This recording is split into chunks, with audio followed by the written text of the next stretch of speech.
friends. I am the Anti-Terrorist. Thank you for all of your emails and your comments and your messages of support during my protracted absence. Thank you for staying part of the conversation and engaging each other. I have been learning and implementing and preparing my family for what is to come. As you can see, we've been talking about this for a year now, and it's coming into play. The food crisis, the theater that is the financial crisis. I hope you've all been storing dried food and studying feverishly. This particular broadcast is going to leave you in no doubt as to who is running the show here, or at least who's benefiting from running the show. Now, if all of you good police officers who have been contacting me over the last year are still in any doubt as to whether or not you've been reduced to the capacity of mere revenue collection agents for private corporations, this episode will clear that up for you too. I get a lot of emails from disillusioned police officers. They're getting to see through the veil. As you can see here, there are quotes from certain emails I've had from police officers, and if you are the officers yourselves watching this video, you will recognize your own writings. Of course, I've not included your names. But I show these emails to prove to people that there are good cops out there. There are good police officers out there who are completely and utterly disillusioned by the job and how the job has changed. And I want to make it perfectly clear, I am not anti-police. We need the police. Because unfortunately there are those people out there who do not have the rest of society's best interests at heart. There are burglars out there, there are thieves and rapists, and they need to be dealt with. We need men and women who are out there selflessly protecting the public. You may well be out there dealing with us in the real world, dealing with the bad guys, trying to make a difference, but the bottom line is you are there to generate revenue for a for-profit organization. So how can I confidently assert that police officers are employees of private corporations doing business on the international markets? Well, to find that information I would go to somewhere like Dun & Bradstreet. Dun & Bradstreet touts itself as the world's leading source of commercial information and insight on businesses, enabling companies to decide with confidence for 167 years.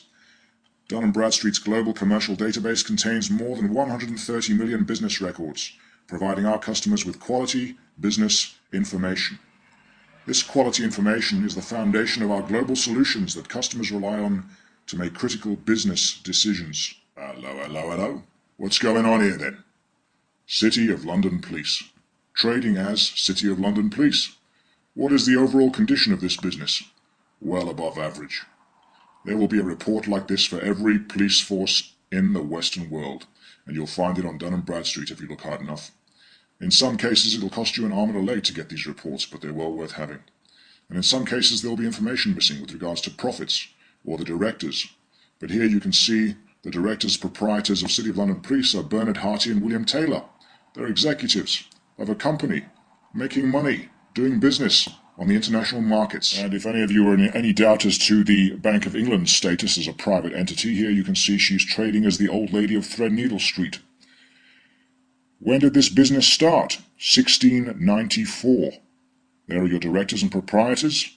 And here's a favourite of mine, Her Majesty's Revenue and Customs, trading on Dun & Bradstreet as a for-profit organisation.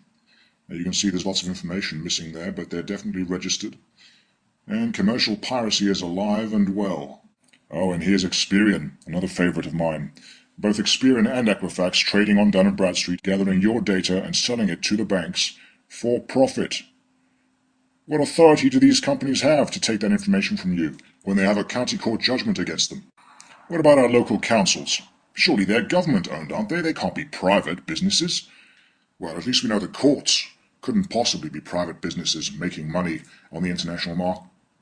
Oh, well that can't be good. Nelson County Court, operating as a for-profit business on the international markets. Oh, and here's one of the daddies of them all, the Ministry of Justice, trading as Asylum Immigration Tribunal, Magistrates Courts, the Public Trustee Office. And here's what's very interesting. Are there any significant legal proceedings events against this business? A county court judgment was registered against this business on the 8th of May 2008. Now I ask you, as a man on the land, would you do business with a corporation that has a black mark against its name like that? It just goes to show you that the story about the judges and courts being immune is absolute nonsense. Total hooey.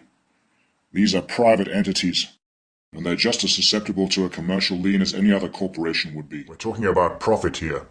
There's money involved, which makes it a whole new ballgame.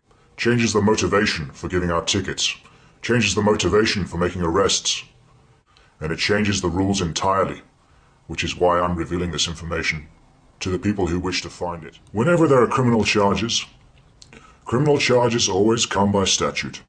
Every time the legislature passes a criminal ordinance or statute, the purpose of passing that is to raise revenue for the government. Now, the revenue that they're raising is not the fines that the courts will collect. No. The fines in the court are kind of like taxes. Taxes don't run the government, and the government doesn't run off the fines either. Who do the taxes and the fines go to?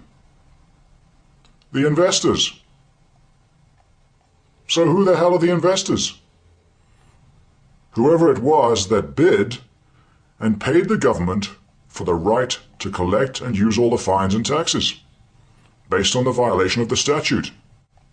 Well, then how does the government operate? They pass a statute that says you shall not speed.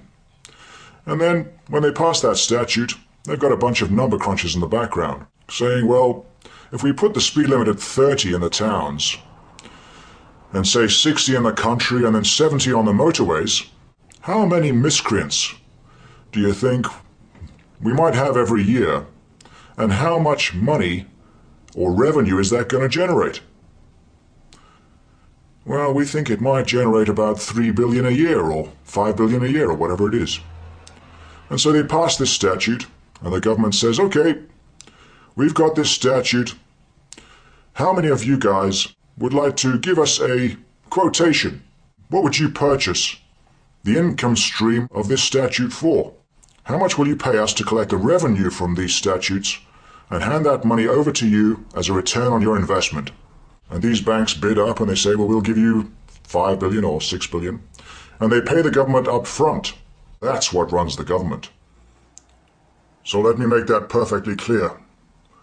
What is collected from the court fines is the revenue which pays back the interest on the principal to the private banking investors who bankrolled the government up front. And which entity is creating the statutes? Oh look, the House of Commons trading as the members of Parliament on Dun and Bradstreet. Starting to see the big picture now, are we? So as soon as you violate the statute and a traffic ticket goes out, the traffic ticket is the equivalent of a criminal complaint, which is a negotiable instrument or a money order. When the ticket is written and ends up with a clerk of the court, the clerk bundles these up and they get shipped around, appraised, and money is put in the accounts of the local courts, wherever it may be, and securities go out in the background, and somebody has purchased the right to the revenue stream. Yeah, that's all very well, I hear you say. But what does it actually mean? Well, it means they're all private corporate entities. All of them. The courts, the police, the Houses of Parliament, the councils, all of it. All corporations. And corporations have shareholders who expect a dividend. They are the motivation for the creation of statutes that generate fines as revenue. It also means that where statutory legislation is concerned, if you're standing in front of a judge or a police officer, you're dealing with an employee of a private corporation.